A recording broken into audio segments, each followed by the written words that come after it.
Hey, everybody. We're back.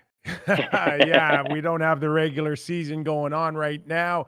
It's not a day-to-day thing like we had during the bubble, but we figure it's a good time to come back in and touch base and find out if you're all as bored as I am. How is it that we have it all in a short window and then we have nothing? So why not come back and see where we are from the moment the Stanley Cup was presented to the Tampa Bay Lightning, to the draft, to free agency, to a bit of a lull. Maybe it's time to catch up a little bit. Maybe it's time to find our good friend Darren Pang in St. Louis to help us kind of recap the last 30 plus days or where we might be going in the next 60 or 90 days. Darren Pang, everybody, friend of the show, the Real Kyper at noon. Panger, how are you, pal? Kyper, I'm doing fantastic, man. You look pretty sharp, pal. It looks like you've had a little bit of sun, maybe playing a little golf. Getting out and about in the pool in the backyard. What's going on? I gotta try, but the weather isn't probably as good as where you are. You're south of us, but today is looking pretty good. But Panger, you seem to be having it figured out with your golf game every day, and I know that we're on a bit of a time restriction here because you've got a pretty important tee off time this afternoon with a legend, if I'm not mistaken. Come on, give us the goods. Who you playing Well, with? maybe if your audience can put together which goaltender I'm playing with, who's really good. In fact, we both combined for 718 wins combined. Me and him, 718 wins, 125 regular season shutouts. We combined for 3 Vezinas, 4 Jennings, and 3 Stanley Cups. So I'm not sure if you can figure this out or not, but he's a left-handed golfer. He's an unbelievable guy, and he and I are going to be partners today. So the 2 old goalies are going to battle it out.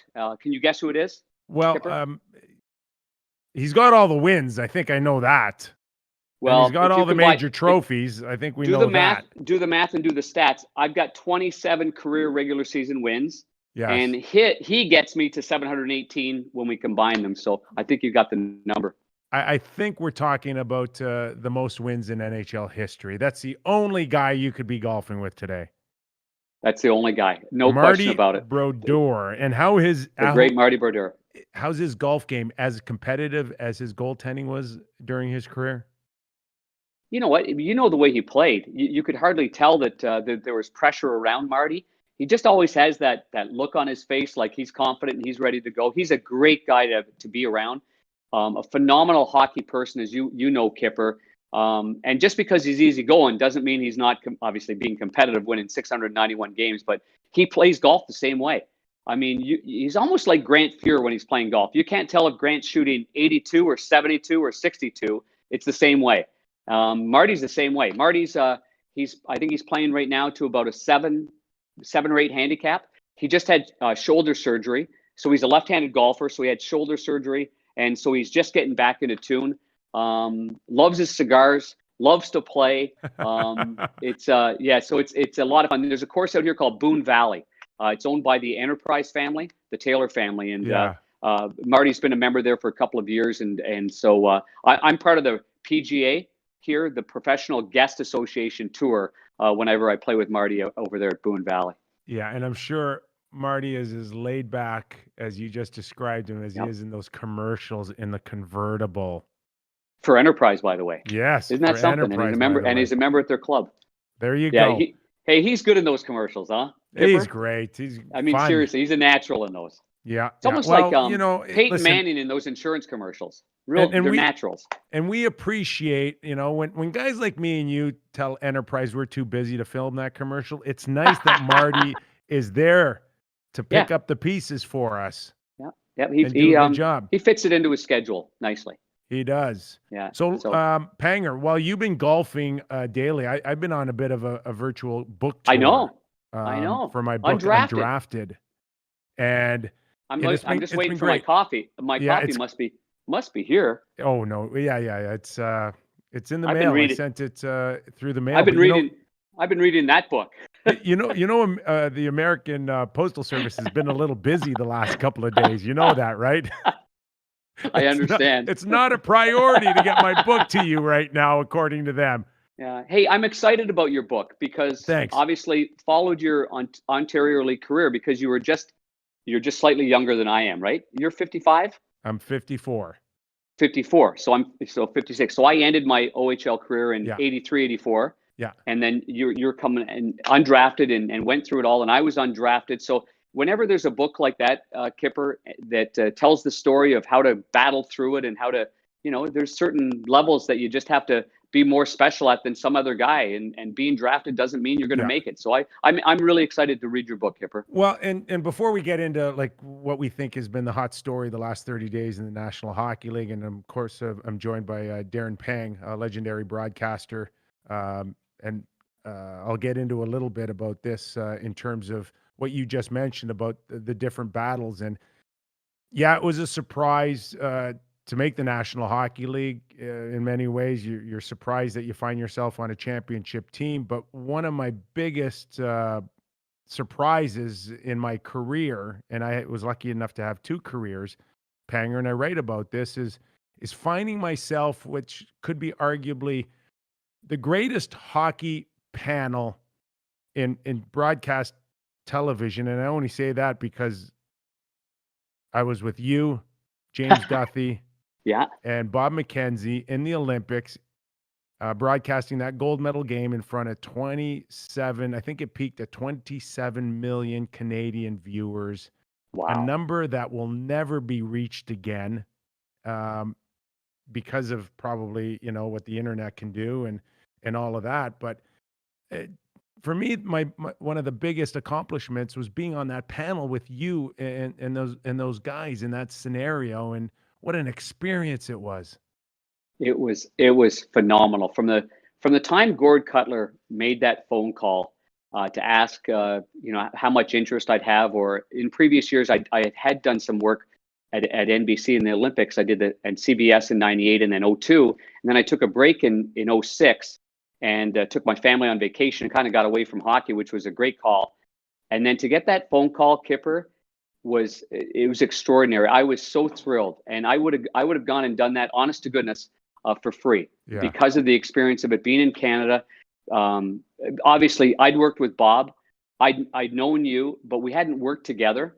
And to know that we were going to, obviously Bob's my goodness, he's an icon in what he does, but how he gets along with people and how he does things and how he brings a show together. And then with James Duthie, and I know that Darren Millard was also doing some hosting. I think Haji was too. Did a couple of games with us as well. Both of those guys in my book. And but I think the walk that we had, you're in your red jackets, you're in our CTV jackets, and beautiful walking down. It was almost like a college atmosphere in downtown Vancouver, stopping off for Tim Hortons and walking on over to the rink and just feeling like $1 million, even though we might have had a couple of red wines the night before and it's early in the morning. But I'm with you, Kyper. It's one of the absolute highlights of my broadcast career. And in fact, at that time, it brought us together, and we ended up working together at Sportsnet, and that was a great couple of years for me as well.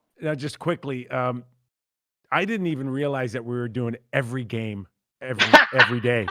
Were you told that? Because I thought we were coming in and we'll see some spot duties. I had my wife and kids come in. I'll have a couple of days off. I can go see other events. And it's like, oh, no. You're doing 3 days a week for the next 14 days. 3 games a day for the next 14 days. Yeah. How tough was that, huh? That's a grind. It was an incredible grind, but it was in many ways a sprint to that gold medal game. And it was just like a flash. Yeah.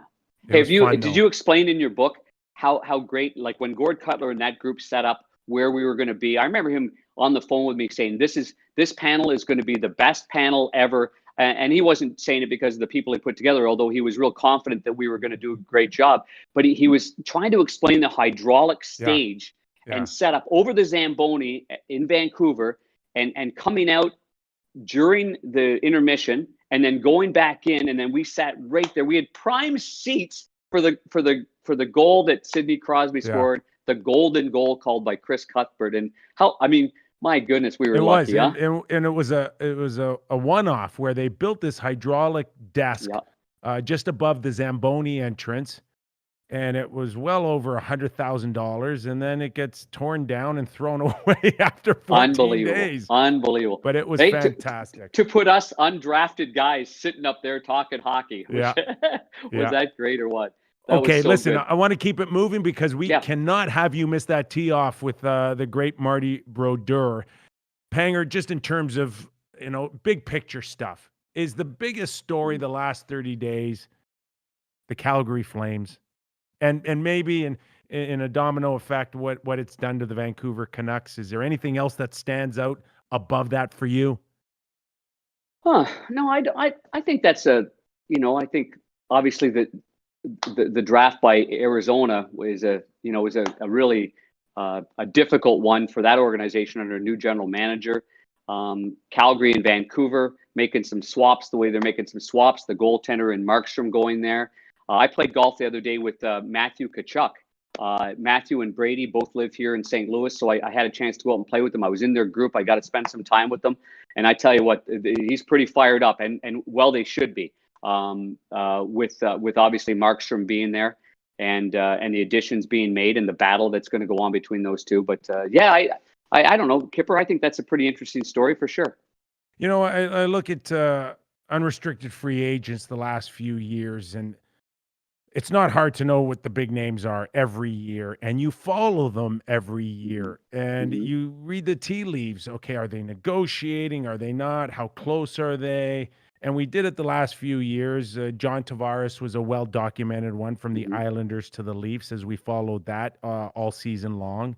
And then you saw that working, broadcasting St. Louis Blues games Yeah, with Petrangelo, and yeah. we kind of read the tea leaves there. We knew about the contract and negotiations not going well and where it was leaning towards. But when it came to Markstrom, no one really saw that in terms of not having a backup that could step in right away. And Demko, of course, showed great strides during a short window in the bubble. Yeah, But very much so. but nobody saw their MVP leaving, and worse, going to a rival like Calgary. Yeah, it's funny, That Kipper. one You're caught right. everybody off guard. You're right, Kipper. It was. I mean, I went around the league looking at like where would Jacob Markstrom fit. Kipper, I think you and I think we were on this show early on, and I remember mentioning that if I were Vancouver and heading up that part of their business, the goaltending part of it, I actually would have let Markstrom go unless you got him on a 2-year, 3-year window, which he wasn't going to take because he's in the prime. He's a 30-year-old guy that deserves what he's going to get, and his upside still. He's probably still has a 6-year window. I believe just because he was a bit of a late bloomer and how big and how hard he works, and he's changed his game a great deal. But I was thinking at the time, you could take Markstrom and sign him to a 5-year deal or a 6-year deal in Vancouver. But now you're going to hamper the growth of Demko, and now you're going to have a problem with the Seattle and the expansion draft. My thought then was if Vancouver could get themselves a really good backup, which they did in Braden Holtby, and have that bridge for Braden Holtby and have somebody available for the expansion draft that's not named Thatcher Demko, then I thought they were in better shape, to be honest with you, Kipper. I Really? think Yeah. Thatcher Demko is he's ready to go with that group of players. That core group of players is a very young group, and he fits in. And so having it, now, if they didn't get anybody, Kipper, I would have gone, whoa, Yes. he's vulnerable now. And I know being a goaltender, I was basically a semi-starting goaltender. I played 50 games as a 23-year-old. And then the next year, our team in Chicago traded Bob Mason, who was my partner and my friend, and I missed him the next year. And they gave me a young 19-year-old Jimmy Waite. That doesn't work, and I can tell from experience.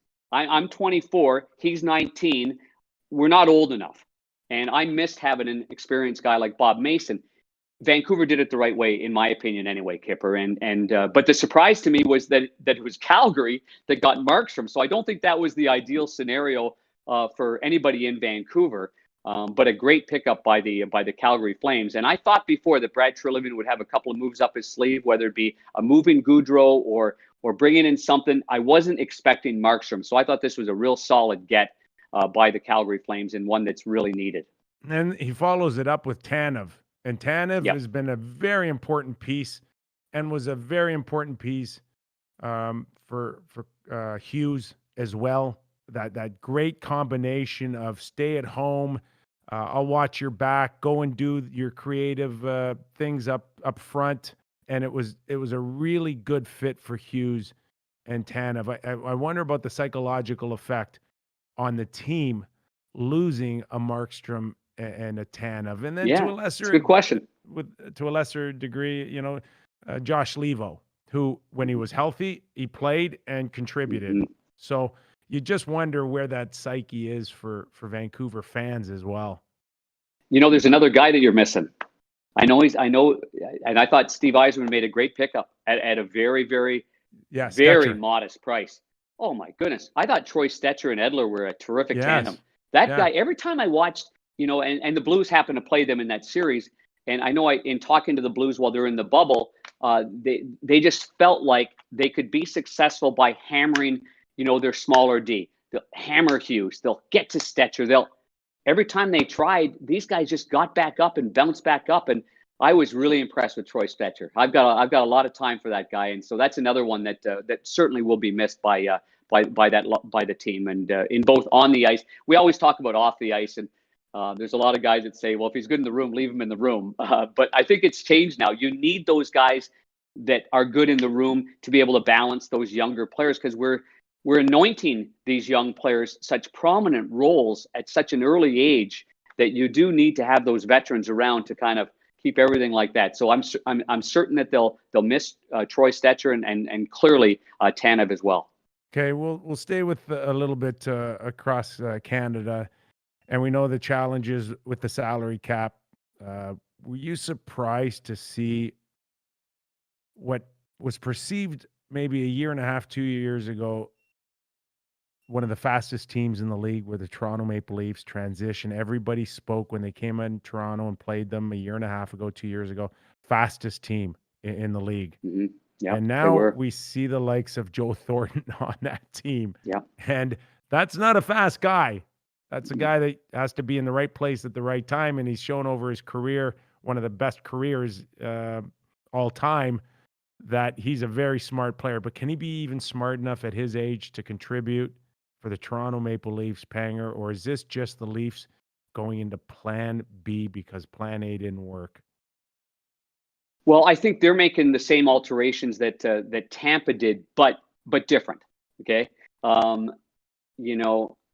Craig Berube of the Blues 2 years ago, you were all over that, Kyper, and the system that he played and how he wants his players to hold on to pucks. And people would ask me, are the Blues a fast team? I'd say, fast team. They got Bozak and O'Reilly, Pat Maroon. Not necessarily a fast team, but they play quick because they move the puck. And then when they get in the offensive zone, and David Perron's not a fast player, but when he holds on to that puck, he wears you down. And that was his signature, Craig Berube's. Hold on to pucks. Don't just give them away. Don't just shoot it at the goalie on a bad angle because you're going to funnel pucks to his feet. Not going to work with me. So now Tampa Bay gets blown out 4 straight by Columbus. They make the change. They keep Shen. They keep Pat Maroon. They make some minor tweaks, and they make some tweaks at the deadline. Adding a couple of players, Goudreau and Coleman. Yeah. But then Toronto, I thought that maybe, this is just me, I thought that if they didn't bring back Jason Spezza as an example, and I know Spezza was really great with them, and I know that he's a terrific guy, and he's still got some play left in him. But they didn't do that. But then they added Joe Thornton, and Joe Thornton, could do some good things on the fourth line, and he's great at what he does. I thought that could work. But I thought they kind of went, whoa, they went like overboard on it for me. And that's just my opinion on it. I don't think it's going to hurt those fast players, Kyper. I really don't. I think it's going to be fun for Mitch Marner and Austin to have let's face it, to have Joe in that locker room. I mean, he's a funny guy. He keeps things loose. He does some things that other players just can't do. And he's an icon too. He's really revered amongst his guys because of what he does. So, I mean, listen, I cheer for the guy. I want that guy to win a Stanley Cup. I'm not sure that they went totally in the right direction. But I think part of it was for the betterment of the team and the development of the team, and to make those young players maybe more accountable in certain aspects, possibly. Yeah. I got to be honest with you. And like, if I'm Spets, I'm a little pissed off to see Joe Thornton come in, because that's my role. And I don't think at this point it needs to be shared all that much, to be quite honest with you. We don't believe for 1 second that there's going to be too many instances where you have both Joe Thornton and Spets in the lineup in the same time. Yeah. Playing on the bottom 6 of your roster, with the exception of maybe some power play time for both of them. But there's not really a definitive moment where you can sit there and say they're top 6 players now at this point. Yeah. So but don't you think, Kyper, there's a lot of times where maybe they can, okay, so you've got some offensive zone faceoffs, and you've got Marner and you've got Austin Matthews, but you slide Joe up there on that, on that left wing, ozone faceoffs. And then, you get in situations on the D side, that if he's winning draws as a left-hander, then maybe he's on a roll. Maybe Spets as a right-hander is on a roll. Maybe they can kind of play those two off a little bit, but never have them in a vulnerable situation, defensively. That to me would probably be the best case scenario.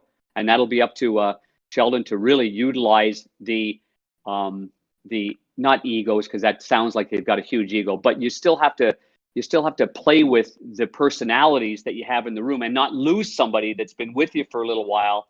I've seen teams do that. You add some older players, they've got prominent personalities, and now you lose some of your core guys and they start losing confidence. That can be a dangerous thing too. So this is going to be a real balancing act for me, for Sheldon. Okay, the Ottawa Senators, let's start there, because the perception is they've done really well. And they've kind of come out of nowhere to be a team that people are actually talking about. Let's start from the net on out. First of all, Matt Murray ends up there. The contract, do you like it? You think Matt Murray can pull this team out of the basement? Well, number one, Matt Murray has to be a more reliable, healthier number one goaltender. So what they do as a team and how they play him, and what did you say when you texted me? Load management, because I've been playing golf 4 times in the last 5 days, and I was going to take a day off. You made that smart ass comment about load management, and I'm thinking to myself, somewhere, somehow, Matt Murray's got to do something different, whether with his body, with his, I'm sure conditioning wise, but got to get stronger, got to be more reliable as a goaltender, to be able to play the big games for Ottawa. The contract was, for me, it was a little high, but I did understand through a couple of managers that were interested that dollar was going to be north of 5. So it was either we want this guy or you don't get married to him whatsoever. I know a couple of teams had an opportunity to get him by ways of maybe a 3-way deal. It might involve Pittsburgh getting Fleury back, that team taking on some money, then Murray going elsewhere, if you know what I mean, one of those deals. But I don't think there was a lot of guys, only because of health, not because of, like he's won 2 Stanley Cups, but he didn't play a full season leading into those Stanley Cups. Now he's got to prove that he can be a real good regular season goaltender to get you to the Stanley Cup playoffs, and then be the playoff goalie that he's proven to be with the Pittsburgh Penguins. So some teams liked him at that dollar figure, and there were a few others that I know that didn't like him at that dollar figure. So, all right, well, but Ottawa needed a goalie, so they got themselves a goalie. And good for them. And I think Ottawa's done a great job. And I know, talking to Brady Tkachuk, they are excited. They've got some good players there. They've got some skill players, like Dadonov's a skill player. He's a 30-goal scorer. They didn't just bring in a couple of $800,000 fourth-line players to fill the roster. So I give Ottawa and Pierre, and I give them a lot of credit. I think they got something good going there. They still got a lot of work to do, because at center they're thin. They're paper thin. Dadonov and Tkachuk, great players. Who's their centerman? Who is their number one bona fide centerman? We know Stützle's going to be a good one, but you don't necessarily. Stützle's going to be good. Yeah. You don't even want to start him at center right away. Maybe it's a wing situation and get his feet wet, but he certainly can't go in there and have that weight. You throw him with Brady Tkachuk right off the hop. Brady will take care of the defensive side of it. They'll protect that guy. That would be some fun there. Then you got Dadonov on the right side. Tierney. Yeah, you're right. You do have a lot of Josh Norris. A former first-round pick of the of San Jose. That was a good pickup in that deal for Carlson.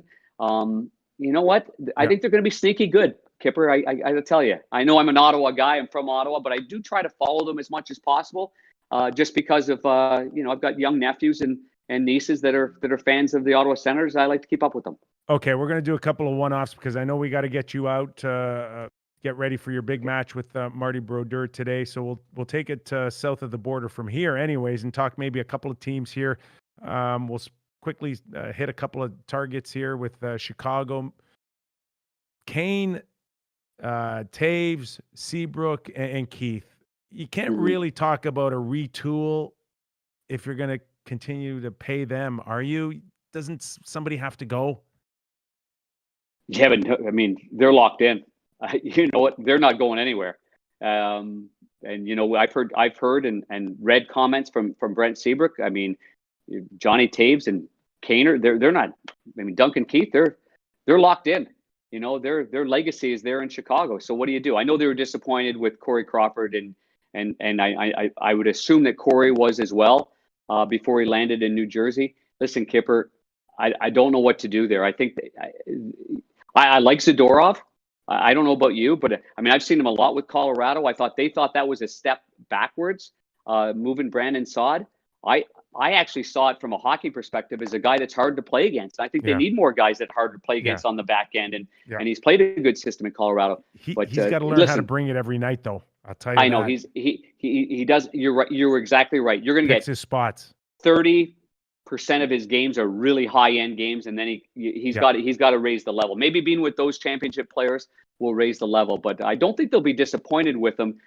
Certainly for the 30% of the games he plays, but you are exactly right, and that's the knock on Zadorov, that he's got to be better and more consistent for the majority of the season. But okay, hey, listen. Maybe they get a little, maybe they're a little ignited with what they did in beating Edmonton, and can start off. But number one, that's three young goaltenders that are unproven, and I think that's going to be a real tough one for them. Okay, Taylor Hall. On a short-term deal at $8 million in Buffalo. I've said this.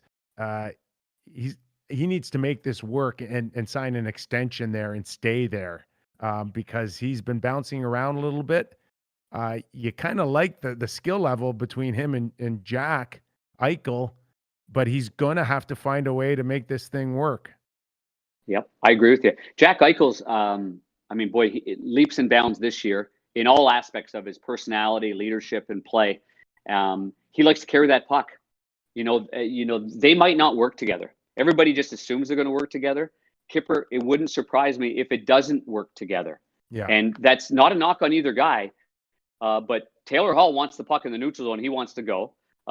Jack Eichel's, he can probably turn into a give and go guy and use that give and go, but sometimes it doesn't work. And I think Ralph has got to, he's got to figure that out and see if it's going to work. I mean, Reinhart and Jack Eichel, they are together. Reinhart without Jack Eichel, it's not the same way. So, he's on the right. Maybe it does work on the left, but I think both guys are going to have to maybe change their game just a little bit to make this work. And I'm excited to see it work. I'm excited for the people of Buffalo. I hope it works. But I'm with you, Kipper. I think this comes a time now for Taylor Hall to fit into a team like he did with New Jersey the year he was the MVP. And he's going to have to work at this if this is going to be a long-term stay for him in Buffalo. And I'm not sure if that works just because people think it's going to work between he and Jack Eichel. Okay, listen, you mentioned this off the top of our show, and I know you got to run off, and we really appreciate your time. But I mean, you're a level-headed guy. I really value your opinion here, and a lot of controversy over Arizona's pick in the 4th round. Mitchell Miller, who, of course, when he was 14, was charged and convicted, I think, of an assault against a black classmate with disabilities. Mm-hmm. Of course, it's just a horrible thing. Yeah.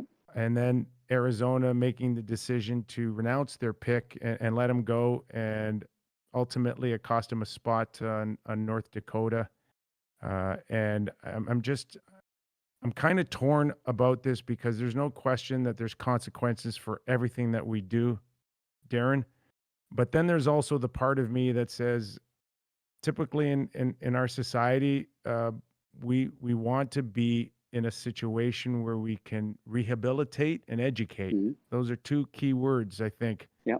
And I just feel like decisions were made without truly understanding that, you know, are we in a position to be in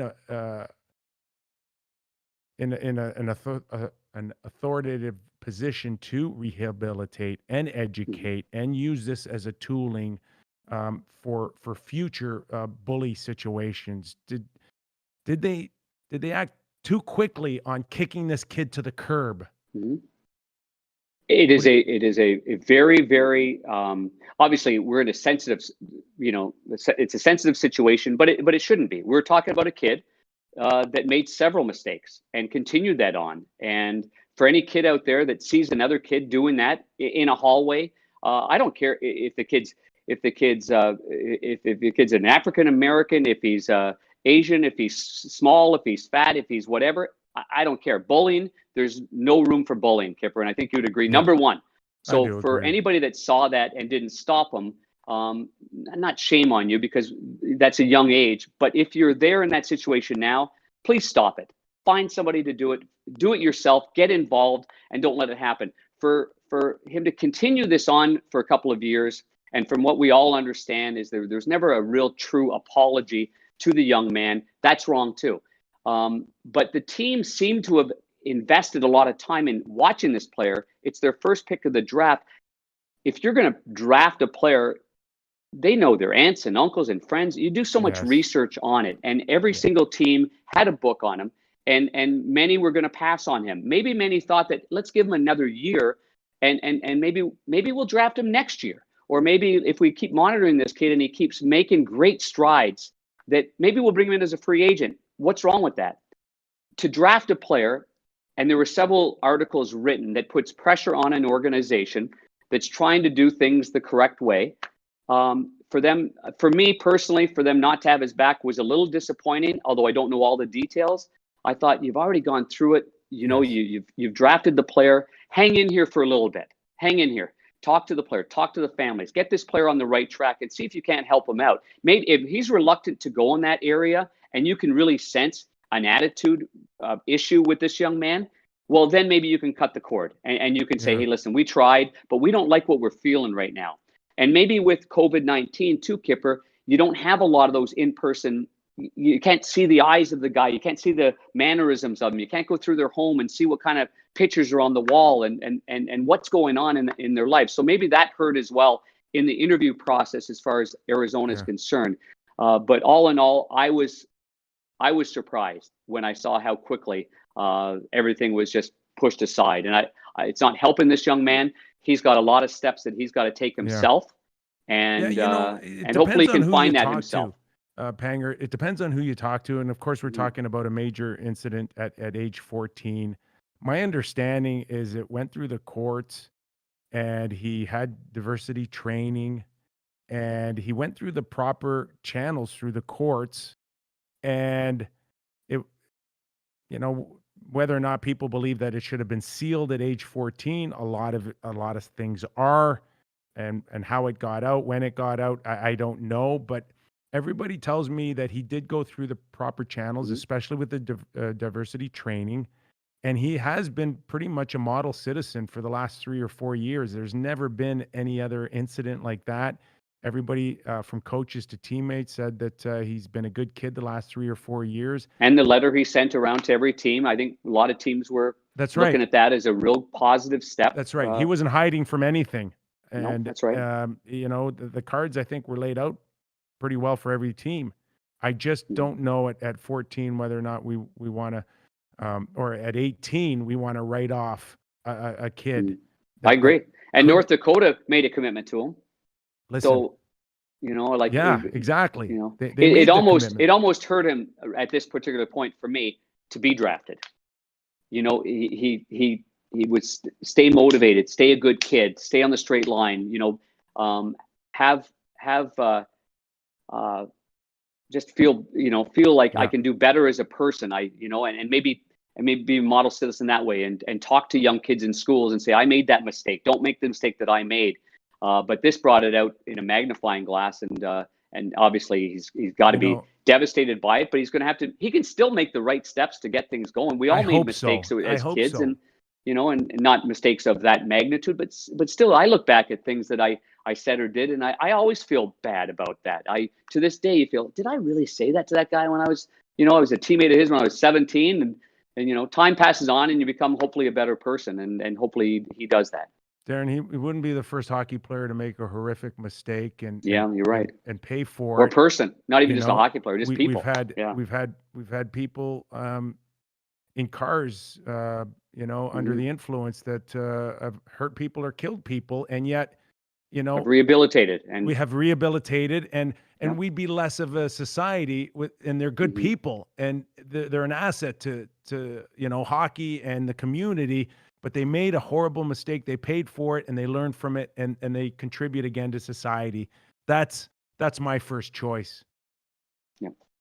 So I really appreciate your honesty on a very touchy subject, Panger. And hey, great catching up with you, pal. Yeah, you too, Kyper. I appreciate it. And we're going to do this periodically. Of course, we're waiting on the season to start whenever that may be.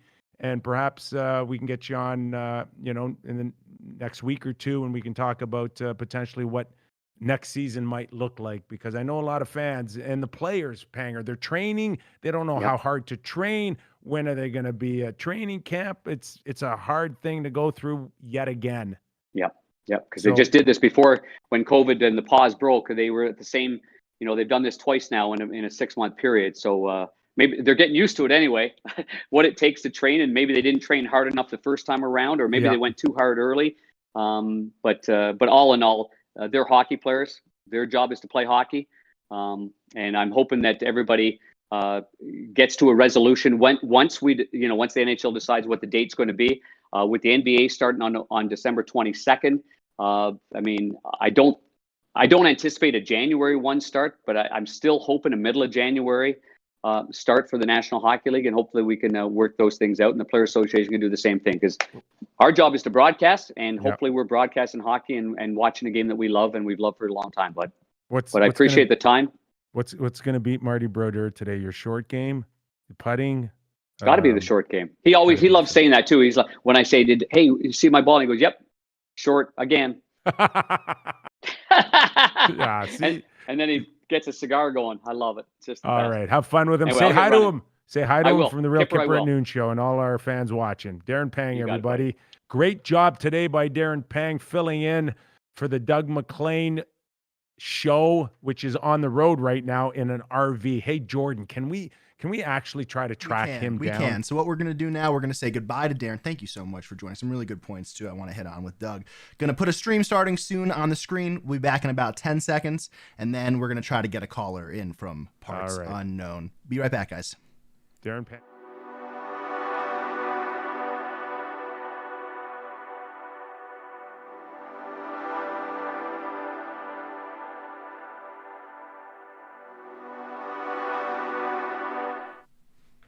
Kyper, all right, we're back. All right. Nice job, eh? I love that guy. I love that guy because first and foremost, he's one of the best broadcasters out there. He knows the game.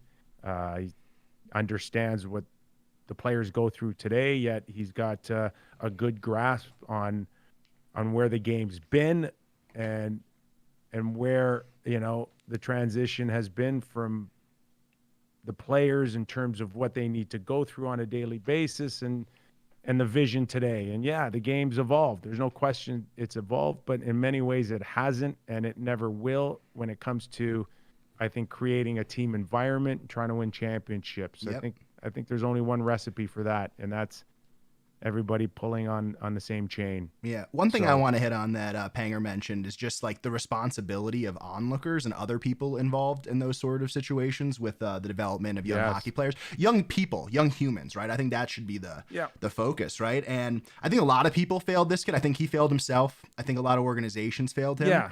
But the thing is, man, if you're sitting around, the thing that stood out to me from Panger, if you're sitting watching, you're not a bystander. You're involved. You got to stand up and you got to do something about it, or it's just going to spiral, in my opinion. Well, that's just it. And when we are talking about an incident that happened to a 14-year-old who's a minor, there's no question about that.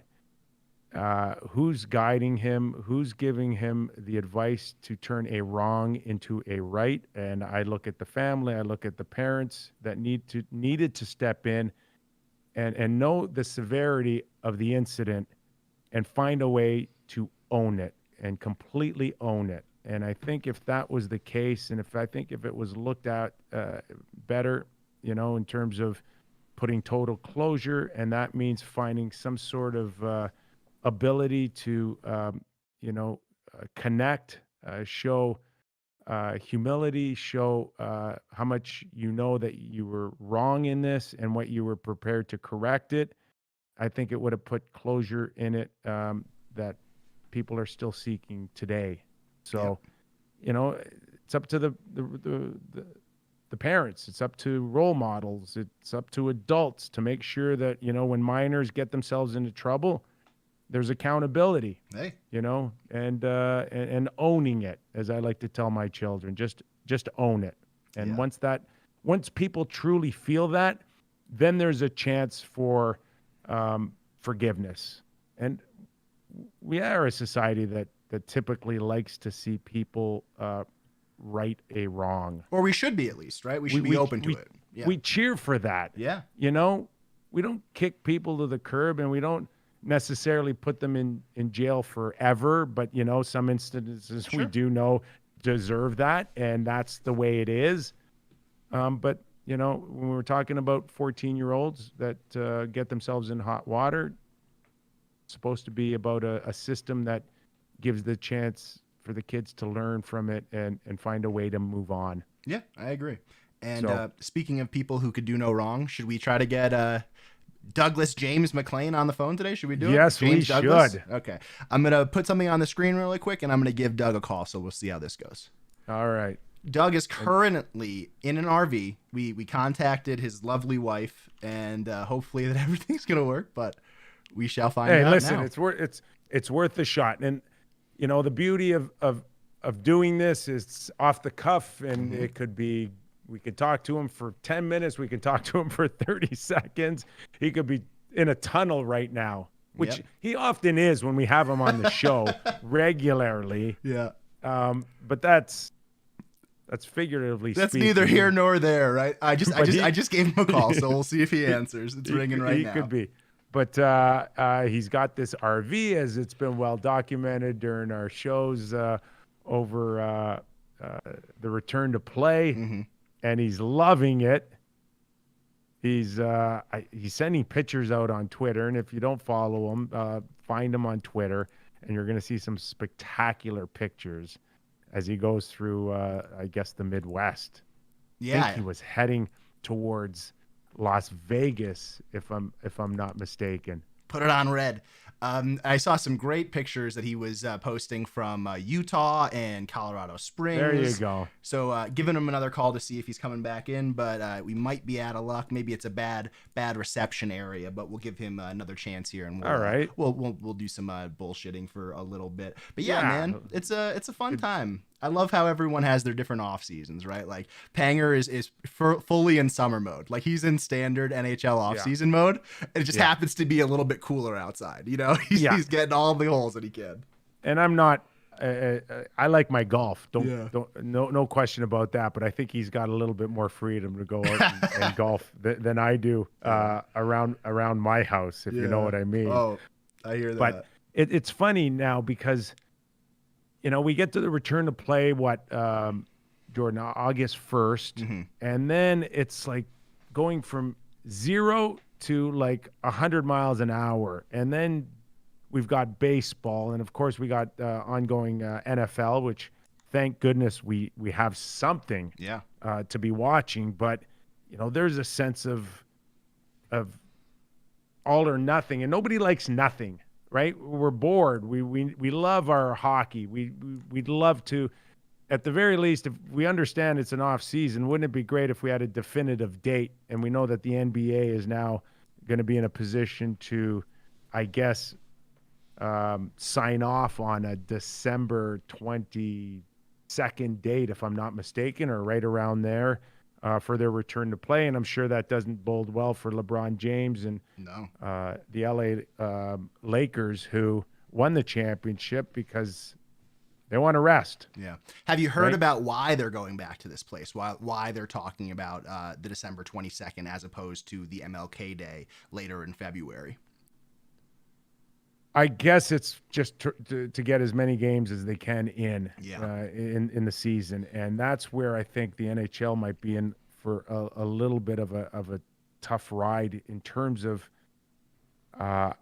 how do you get, and the model has always been about this season about getting all 82 games in. Yep. And if you're going to do that, you're going to have to start. You're going to have to bring the guys in December and start right around January 1st. And I don't know whether or not it's doable. Well, 82 games. There's a few things there, right? Like the first thing is that they promised an 8-week ramp up to when camp would start, right? So if you just do the math, it's November 5th today. We're getting pretty close to that December 22nd date. After that, some people that represent the league office came to the Players Association and said, hey, listen, if we start in February instead of December 22nd, we're talking about a half $1 billion loss of total basketball related income. And a lot of people on the player side say, could you show me the math here? Could you show me their work? And they've been reluctant to do that so far. So I wonder if that has to do with potential lost revenue when we're talking about future contracts with these networks, because the fact is that everyone's taking a beating here. The networks paid for something that they didn't originally buy, right? They got less than what they paid for. So I could imagine some future things hanging in the balance there. How does that correlate to hockey when ticket related income is so much more important than it is in the NBA? Yeah, but I know for the league still, and we rely more on our tickets and the gate than any other league, and it's not that much money when you talk about the latter part of the NBC major network deal that Gary Bettman and the league have. Of course, there's the Sportsnet one that worked out to about $5.2 billion over 12 years, and that's halfway through. But they still want their TV money. But we do know that TV money means a lot more to the NBA than it does the National Hockey League, but it's still significant enough where Gary Bettman wants those games off the books. And we know after next year that Gary's in a position now to negotiate a new deal, and you don't want to do that if you still owe games to your last partner. And whether or not, NBC is going to be a big part of it or a smaller part of it, I guess is negotiable. But this is really about still trying to salvage as many games as you can. Now, here's the issue here, Jordan, especially for the NHL and particularly here in Canada, is Sportsnet, which has the contract, doesn't want to go deep into the summer again. Yeah. It's just the ratings weren't great, and people tend to do other things around the summertime. So they're not going to be interested in going up against summer days. And on top of that, there's an Olympics that we still believe that will be coming. You don't want to do a crossover and start competing against the Olympic Games, because it'll just get even uglier. So what do you do? Is the answer 48 games, 52 games, 55 games? Are you really, truly going to be able to get all 82 games into a regular season? And that's the dilemma. And are we even talking about fans anymore? Like, is that so outside the realm of possibility now based on the past month or two? I think there's so much up in the air, and I'm happy that we have people that are more intelligent than the two of us talking about it. But it's easy to still hit on the main issues here. And I'll tell you, one of the biggest issues for the owners, and many of them, is I'll lose less money not playing than playing. And that's just a fact. Yeah. That we have some NHLers that don't want to play if there are no fans involved. It's that simple to them. And Gary's going to have to juggle those guys, and then others who say, yeah, we'll play. We're deep enough that we can not worry about $1 or $2. And then there's others that can't. So that's going to be a big factor. I like the fact that the NFL has shown a little bit of a model. And I think we're still dealing with, 15% of capacity, 20% of capacity. Yeah. Like, I'm watching Dallas and Cleveland get in, I don't know what it is, 10,000 people in the I think stadium? It depends on regulations, right? But I don't think I've seen any more than 15,000 in Kansas City, but that seems about right. Whatever the case is, I can tell you in those places like Cleveland and Pittsburgh, there's a friggin' demand for those 10 or 15,000 Oh, seats. I'm sure. Yeah. They want, and they're going out a certain price, and they're coming back doubled or tripled. Yeah. So there's a demand for that. So if the NHL was to have some sort of model, and the average capacity in the National Hockey League's around 18,000. So if you were able to do 5,000 in a building, I'd do it. Right around 5,000. I think that people would be lining up. Yeah.